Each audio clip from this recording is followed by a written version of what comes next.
एक अब्र का टुकड़ा कहां कहां बरसे, तमाम दस्त ही प्यासा दिखाई देता है। राजस्थान की सियासत में कौन है वो अब्र का टुकड़ा, और सियासत की दस्त क्यों प्यासी दिखाई दे रही है? बात करेंगे इस पर भी, और बात इस पर भी करेंगे कि प्रधानमंत्री नरेंद्र मोदी से मिलकर आने के बाद राजस्थान के मुख्यमंत्री भजन लाल शर्मा इतने बदले बदले से क्यों दिखाई दे रहे हैं, और अंता उपचुनाव में हो क्या रहा है, कौन दोस्त है कौन दुश्मन है, सियासत में अंदर खाने किसकी काट कौन कर रहा है, जीत कौन रहा है हार कौन रहा है। एसओजी के मुखिया के नीचे एडीजी वीके सिंह के स्थान पर विशाल बंसल ने आज ज्वाइन कर लिया है। क्या कोई फर्क नजर आएगा, और किस तरह से गोविंद सिंह डोटासरा विधानसभा अध्यक्ष से अपने मनमुटाव को दूर करते हुए नजर आए। मगर शुरुआत कर लेते हैं एक ऐसी खबर से जिसे लेकर हम बार बार कोशिश कर रहे हैं कि राजस्थान में पिछले 20 सालों में इतना बड़ा घोटाला हुआ है, दिव्यांगों के नाम पर सही सलामत लोग नौकरी पर लगे हैं, उसकी जांच होनी चाहिए। आपने देखा कैसे सिरोही में एक साथ 550 से ऊपर फर्जी प्रमाण पत्र बन गए हैं। हमने जैसलमेर में देखा, हमने जयपुर में देखा, भरतपुर में देखा, हर जगह सरकारी मिली भगत से ये गोरख धंधा चल रहा है, और वाकई में जो दिव्यांग हैं उनका हक लूटा गया है। इसी सिलसिले में हमने दिखाया था आपको बीजेपी के विधायक शंकर सिंह रावत की बेटी कंचन चौहान भिलवाड़ा में तहसीलदार के पद पर लगी हुई हैं दिव्यांग श्रेणी में। जब हमें जानकारी मिली, बचपन से इनके घर के आसपास रहने वाले लोगों ने कहा कि बचपन से कभी भी ये दिव्यांग नहीं रही हैं और ठीक से सुनती हैं और काफ़ी अच्छी सुनती हैं। फिर शिकायतें आई, जांच हुई, अजमेर मेडिकल कॉलेज में बोर्ड बना, ये जांच के लिए नहीं आई। सवाई मान सिंह अस्पताल में जब तीसरी बार बोर्ड बना तो ये आना पड़ा। पता है नतीजे आ गए हैं, ये बिल्कुल सही सलामत और सामान्य हैं। पर आप सोच रहे होंगे कि सवाई मान सिंह अस्पताल के मेडिकल बोर्ड ने ये नतीजे क्यों नहीं जारी किए। कहा गया कि ये मुख्यमंत्री कार्यालय ने मंगवा लिया है। अब क्यों मंगवाया गया है, क्यों मीडिया से दूर रखा गया है, मगर क्या वाकई में इन्हें इतना आत्मविश्वास है कि सरकार कुछ नहीं करेगी कि सामान्य जांच के बावजूद इन्होंने वापस जाकर ज्वाइन कर लिया है। जब हमने खबर दिखाई थी तो अचानक ये छुट्टी पर चली गई थी। पर फर्क नहीं होना चाहिए आम आदमी और खास आदमी में। मगर इस मुद्दे को उठाए कौन, क्योंकि कांग्रेस वाले कहते हैं कि बीजेपी के नेता के घर का मामला है, हम नहीं उठाएंगे, और बीजेपी वाले कहते हैं ये कांग्रेस के नेता का घर का मामला है, हम नहीं उठाएंगे। मौसेरे भाइयों में राजस्थान में जैसी दोस्ती है कहीं नहीं है। और इसी मौसेरे भाइयों की दोस्ती के बीच हनुमान बेनीवाल लगातार राजस्थान की जनता को समझा रहे हैं, बता रहे हैं, दिखा रहे हैं कि आपसी गठजोड़ को तोड़ना होगा। अगर ठीक से जीवन जीना चाहते हो तो इसे निकलो, चाहे नरेश मीणा है या फिर रविंद्र सिंह भाटी हैं, राजेंद्र सिंह गुढ़ा है, ऐसे तमाम नेता हैं, कई जो पार्टी के अंदर भी हैं, डॉक्टर किरोड़ीलाल मीणा जैसे नेता, ये बताते रहते हैं कि इस गठजोड़ से निकलो। और आज ये रैली का दृश्य है राष्ट्रीय लोकतांत्रिक पार्टी के 7वें स्थापना दिवस पर बीकानेर में हनुमान बेनीवाल ने रैली की है, जहां पर कई नेता ने सदस्यता ली है। आरएलपी के युमानसी लांबा हैं जो दिल्ली विश्वविद्यालय में चुनाव लड़ी थी, दिलीप चौधरी ने लिया है, प्रभाती लाल जाट ने लिया है, हनुमान बेनीवाल ने चुटकी भी ली कि पहले ये हमारे नेता लेकर जाते थे कांग्रेस वाले, अब हम इनके लेकर आ रहे हैं। इनके पुत्र भी दिखाई दे रहे हैं। इनके हनुमान बेनीवाल के पुत्र और पुत्री दोनों ही स्टेज पर बेहद भावुक भाषण दिए। उन्होंने बताया कि हमारे पिता ने कितने कष्ट सहे हैं, इस तीसरे मोर्चे को खड़ा करने के लिए, और हमारे घर में कुछ भी नहीं है सिवाय कि हनुमान बेनीवाल के मनोबल का। आज भीड़ के लिहाज से कहा जाए तो बीकानेर में भारी भीड़ आई थी, इसके बावजूद कि कटाई का मौसम है, खेती का मौसम है। हनुमान बेनीवाल के चाहने वाले राजस्थान के हर कोने से आए थे। ये देख रहे हैं, ये जल जला है हनुमान बेनीवाल का। किस तरह से लोग जोश के साथ हनुमान बेनीवाल को सुनने के लिए आए हैं। हो सकता है कि विधानसभा में कोई सीट ना जीते हों, मगर जनता का दिल जीते हुए हैं, तभी इस तरह से ये भीड़ आ रही है। और भीड़ का रिस्पांस जो मैं रैली में देख रहा था वो अद्भुत था। रैलियां बड़े बड़े नेता करते हैं, मगर भीड़ का जो रिस्पांस होता है वो बताता है कि नेता के प्रति जनता का लगाव क्या है। और ये दिखा रहा था किस तरह से भीड़ आई थी, और भीड़ का ये दृश्य जो है, मंच पर बहुत सारे लोगों ने बहुत सारी बातें कही। हनुमान बेनीवाल करीब 25 मिनट बोले। 25 मिनट में शुरू में उन्होंने कांग्रेस और बीजेपी पर निशाना साधा, और बाकी के 7-8 मिनट वो मुख्यमंत्री भजनलाल शर्मा के खिलाफ बोलते नजर आए। सुनते हैं क्या बोल रहे हैं। जब से ये आया है अग्नि देवता बहुत नाराज हो गए राजस्थान। तो हर जगह आप हनुमान बेनीवाल भजनलाल शर्मा के लिए कह रहे हैं कि जब से ये आए हैं राजस्थान में अग्नि देवता नाराज चल रहे हैं। अब भजनलाल शर्मा कहते हैं कि जब से हम आए हैं तब से वरुण देवता खुश नजर आ रहे हैं क्योंकि बारिश हो रही है। पर हनुमान बेनीवाल ने कहा कि हमारे घर की बिजली काटी गई है, हम सत्ता की बिजली काट देंगे। उनका गुस्सा भजनलाल शर्मा के प्रति दिखाई दे रहा था जब अपने 25 मिनट के भाषण में 7 मिनट तक वो लगातार भजनलाल शर्मा पर हमला करते हुए नजर आए। वो बताते रहे कि सरकार नाम की कोई चीज नहीं है, मंत्रियों और विधायकों की कोई सुनवाई नहीं हो रही है।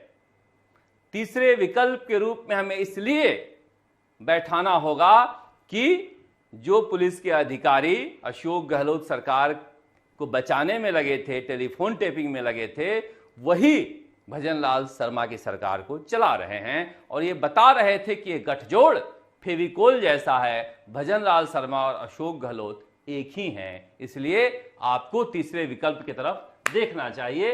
ये दिलीप चौधरी हैं जो ज्वाइन कर रहे हैं। नेताओं की एक लंबी फहरिस्त है, उनके भाई हैं हनुमान बेनीवाल के जो मंच पर थे। आज पूरा परिवार हनुमान बेनीवाल का बीकानेर के मंच पर था और बता रहा था परिवार एक तरीके से कि हनुमान बेनीवाल ने इतने दिनों की लंबी राजनीति में कोई पद नहीं लिया और संघर्ष का रास्ता चुना, तो उस संघर्ष में हमने कितने पसीने बहाए हैं और हमने हनुमान बेनीवाल को कितने पसीने बहाते हुए देखे हैं। बहुत सारे लोग कहते हैं कि हनुमान बेनीवाल इकलौता सांसद है, उन्हें इतना स्पेस क्यों मिलता है, मगर ये सच है कि हनुमान बेनीवाल ने पेपर लीक के खिलाफ सबसे लंबा धरना दिया। हनुमान बेनीवाल ने अग्निवीर योजना के खिलाफ सबसे बड़ी रैली की जोधपुर में। हनुमान बेनीवाल ने छात्र संघ चुनाव को लेकर जयपुर में रैली की। हनुमान बेनीवाल ने किसान आंदोलन में एनडीए का साथ छोड़ा और सड़क पर पड़े रहे दिल्ली, हरियाणा, जयपुर बॉर्डर पर। इसलिए हनुमान बेनीवाल को लगता है कि आज नहीं तो कल हमारी फका मस्ती रंग लाएगी और जनता कब तक हमसे भागेगी, एक दिन तो हम पर मेहरबान होगी।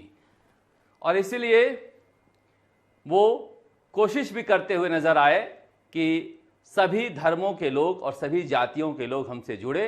वहां पर मंच पर दिखाई भी दे रहा था कि सभी जाति के हिंदू, मुसलमान, सिख, ईसाई सभी धर्म गुरुओं को लेकर भी वो बैठाए हुए थे। वो जानते हैं कि राजस्थान की राजनीति में उन्हें अगर जगह बनानी है तो फिर सभी धर्म और जातियों के भी जगह बनानी है, क्योंकि वोट बैंक कांग्रेस वाला ही है जो इनका है। कांग्रेस के वोट बैंक को ही लेना होगा इन्हें, जिस तरह से तेजस्वी यादव और अखिलेश यादव ने लिया है, और उसके बाद कोई समझौता कर सकते हैं।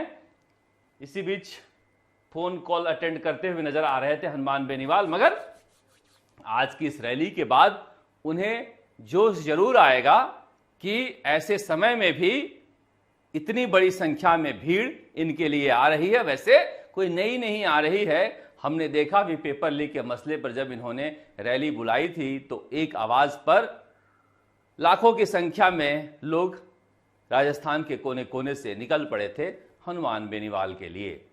और रैली का जोश बताता है कि नेता का भविष्य आगे उज्जवल है। मगर ये बात हम क्यों कर रहे हैं? क्योंकि राजस्थान में तमाम दस्त प्यासी दिखाई दे रही है और अब्र के टुकड़े बहुत कम दिखाई दे रहे हैं। इसलिए मैं कह रहा हूं कि राजस्थान में विपक्ष नाम की कोई चीज नहीं है। मीडिया का बयानबाजी, ट्विटर और फेसबुक को छोड़ दीजिए तो विपक्ष राजस्थान से गायब है, शून्य है। ये अखबार की कतरनों को पेस्ट करते रहते हैं, जैसे जनता अखबार नहीं पढ़ती, ये दोबारा पढ़ाते हैं। पत्रकार अपना काम कर रहा है, ये कुछ नहीं करना चाहते हैं। और इसी में ऐसे नेताओं के लिए लगातार गुंजाइश बन रही है, जिस तरह से रविंद्र त्रिपाठी ने बनाई है, जिस तरह से हनुमान बेनीवाल बना रहे हैं। और उसी तरह से नरेश मीणा भी 12 जिले के अंता में हो रहे उपचुनाव में संघर्ष करते हुए नजर आ रहे हैं, जहां पर उन्होंने एक माहौल तो बना ही दिया है, हारे और जीते पता नहीं, पर जिस तरह से बीजेपी के तमाम बड़े मंत्री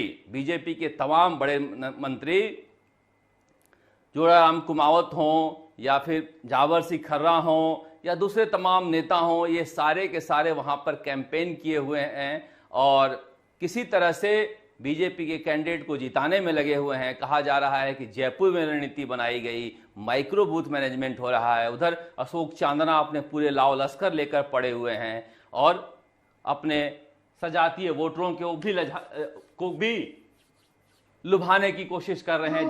जय देवधड़ी कोई मंदिर दिखाई दे रहा है, जहां पर ये नरेश मीणा के लिए बता रहे हैं कि नरेश मीणा ऐसा लग रहा है कि बीजेपी से मिले हुए हैं। मुख्यमंत्री जिंदाबाद के नारे लगा रहे थे जेल से निकलने के बाद। हमें तो याद नहीं कि नरेश मीणा ने कब मुख्यमंत्री जिंदाबाद बोला, मगर कांग्रेस इस परसेप्शन को क्रिएट करना चाहती है नरेश मीणा के लिए। इसीलिए अशोक चांदना इस बात को कह रहे हैं। धीरे धीरे चुनाव में बताने लगा जाएगा, एक नैरेटिव बनाने की कोशिश की जाएगी। मगर हमने कभी नहीं सुना कि वो मुख्यमंत्री जिंदाबाद के नारे लगाए हों नरेश मीणा। अब देखिए, नरेश मीणा के लिए कुछ कमियां तो है, वो अस्थायी तौर पर टिकते नहीं है, ये एक सच्चाई है। मगर वो जानते हैं कि कांग्रेस में और बीजेपी में किसी नेता के पीछे पीछे घूमने के बजाय हम अपना एक अलग विकल्प चुने तो बेहतर होगा। वहां कब कौन किसे कहां तक साथ दे पता नहीं। जैसे अशोक चांदना ने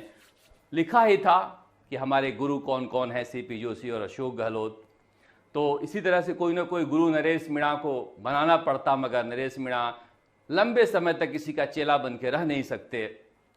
और यही बात वो गुस्से में कह जाते हैं जो इनके प्रतिकूल जाता है। एक देखिए, मैं देख रहा था जब कहा गया, तमाम बड़े और मूर्धन्य पत्रकारों ने लिखा कि नरेश मीणा ने प्रमोद जन भाया को धमकी दी।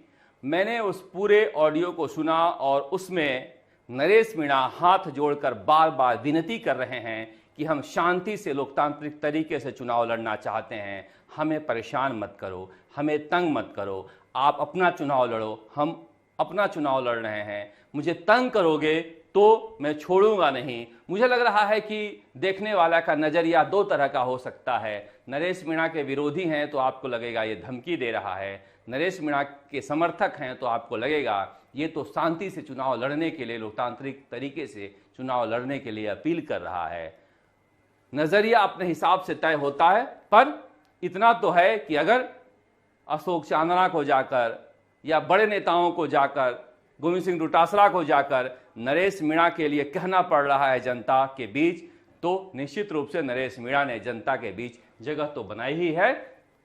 आज वो दृश्य भी नजर आया जब पहली बार मैंने देखा कि प्रमोद जैन भाया किसी गांव में गए थे चुनाव प्रचार के लिए और वहां से उन्हें भागना पड़ा। ये दृश्य है जब गांव के लोगों ने नरेश मीणा को घेर लिया था। मोटरसाइकिल पर ये प्रमोद जैन भाया निकल रहे हैं, मोटरसाइकिल पर प्रमोद जैन भाया को यहां से निकलना पड़ा क्योंकि लोग मुर्दाबाद के नारे लगा रहे थे। तो आप समझिए कि नरेश मीणा ने एक चुनावी माहौल तो बना ही दिया है, पर कितना वोट वो दलितों का लेकर जाते हैं, कितना वोट वो गुर्जर समुदाय का लेकर जाते हैं उस पर निर्भर करेगा।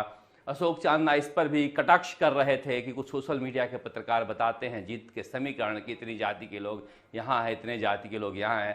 प्रमोद जैन भाया जाति से ऊपर का नेता है और सभी जातियों के लोग के समर्थन है। ये है, सच्ची बात है कि हड़ौती में जाति पर वोट नहीं पड़े हैं और प्रमोद जैन भाया निर्विवाद वहाँ से चुनाव जीतते रहे सभी जातियों के वोट से, क्योंकि जैन समुदाय के वोट तो वहाँ है नहीं। पर नरेश मीणा एक अलग जगा रहे हैं। हमने देखा था उस इलाके में, अगर बारा और झालावाड़ में कहीं मौका मिले तो आप जाइएगा। गांव में जो गरीबी आप देखिएगा तो आपको लगेगा क्या विकास यहाँ तक पहुँचा ही नहीं है, या फिर कुछ बड़े नेताओं के यहाँ विकास गया है और जनता आज भी उनकी गुलामी कर रही है। उसे छुटकारा दिलाने के वादे कर रहे हैं, पर नेताओं के वादा पर जनता कितना भरोसा करे पता नहीं। अभी भी कहा जा रहा है कि प्रमोद जैन भाया और बीजेपी के बीच टक्कर है, मगर नरेश मीणा के समर्थक जी जान से लगे हुए हैं कि उन्हें जिता लाएं। नरेश मीणा कह रहे हैं कि हमारा आखिरी चुनाव हो सकता है, अगर जनता हमारा साथ नहीं देगी तो हमारा पॉलिटिकल करियर भी खत्म हो सकता है। लोग कह भी रहे हैं, पर नेता का पॉलिटिकल करियर कभी खत्म होता नहीं है। जब तक है जान सामने है जहान। इधर आज भजनलाल शर्मा और दिया कुमारी साथ में सवाई मानसिंह अस्पताल में जाते हुए दिखाई दिए। आज सुबह से तस्वीरें भजनलाल शर्मा के यहाँ से आ रही है कि इस मंत्री से मिल रहे हैं, इस नेता से मिल रहे हैं, इस बीजेपी के नेता से मिल रहे हैं, इस सांसद से मिल रहे हैं। और शाम को एक तस्वीर आई कि वासुदेव देवनानी की बीमार पत्नी को देखने के लिए भजनलाल शर्मा और दिया कुमारी साथ साथ अस्पताल पहुंचे। कुछ अजीब सा नहीं लगा आपको? ये संयोग है या फिर बीजेपी ने जो प्रयोग किया था वो टूट गया था, उसे दोहराने के कोई आदेश मिले हैं? पता नहीं। पर प्रधानमंत्री नरेंद्र मोदी से मिलकर आने के बाद क्या राजस्थान के मुख्यमंत्री भजनलाल शर्मा बदले बदले दिखाई दे रहे हैं? क्या कहा गया है कि बीजेपी के नेताओं से ज्यादा मिलिए, कार्यकर्ताओं से ज्यादा मिलिए और अपने उप मुख्यमंत्री को साथ रखकर चलिए? कहा गया हो सकता है, क्योंकि राष्ट्रीय स्वयंसेवक संघ से लेकर सरकार के अंदर का ये फीडबैक था कि नेताओं में दूरियां बढ़ रही है। अगर वाकई में प्रधानमंत्री से मिलकर आने के बाद ये सामंजस्यता दिखाई दे रही है तो ये बीजेपी के लिए अच्छा है। पर कहा जा रहा है कि राजस्थान में जल्दी ही मंत्रिमंडल में भी फेरबदल होना है और उसकी भी झलकी दिखाई दे रही है।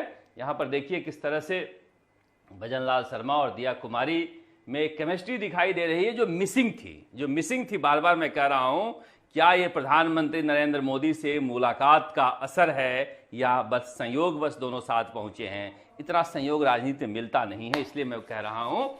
लेकिन अगर ये तस्वीर है और ये बदलाव है तो बीजेपी के लिए शुभ संकेत है, क्योंकि अंदर खाने कहा जा रहा था इन नेताओं के बीच क्या है पता नहीं, मगर इन नेताओं की टीम के बीच या अफसरों के बीच बहुत ज्यादा बन नहीं रही थी। उधर अस्पताल में आज गोविंद सिंह डोटासरा भी पहुंचे वासुदेव देवनानी की बीमार पत्नी के कुशलक्षेम पूछने के लिए।